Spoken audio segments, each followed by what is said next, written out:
Kolkata వైద్యురాలి హత్యాచారం case దేశవ్యాప్తంగా ప్రకంపనలు సృష్టిస్తోంది. నిందితుడు సంజయ్ రాయ్కి ఉరే సరి అని ప్రతి ఒక్కరూ పెద్ద ఎత్తున డిమాండ్ చేస్తున్నారు. కేసుపై సీబీఐ ముమ్మరంగా దర్యాప్తు చేస్తుంది. సంజయ్ రాయ్ ఎక్కడా తప్పించుకోవడానికి వీలు లేకుండా పగడ్బందీగా సాక్ష్యాలను సేకరించడంతో పాటు దీని వెనుక ఎవరున్నారనే దానిపై కూపీలాగుతున్నారు.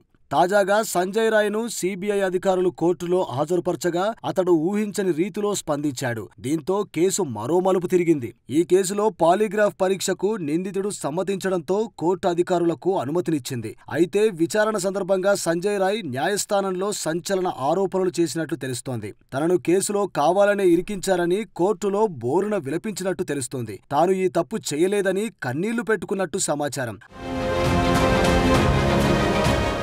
అయితే పాలీగ్రాఫ్ పరీక్షకు ఎందుకు సమ్మతిస్తున్నావు అని కోర్టు ప్రశ్నించగా, నేను అమాయకుణ్ణి, ఏ తప్పు చేయలేదు, నన్ను ఇందులో కావాలనే ఇరికించారు, ఈ పరీక్షతో అసలు విషయం బయటపడుతుంది అని సంజయ్ రాయ్ చెప్పినట్లు కథనాలు వస్తున్నాయి.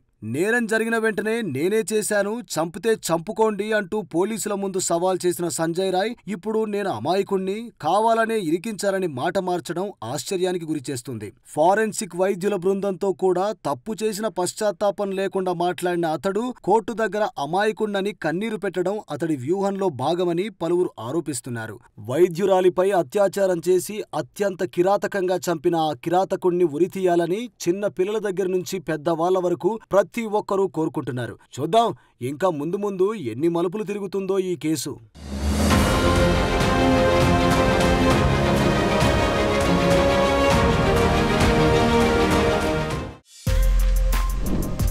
For more videos like this, subscribe Big TV channel.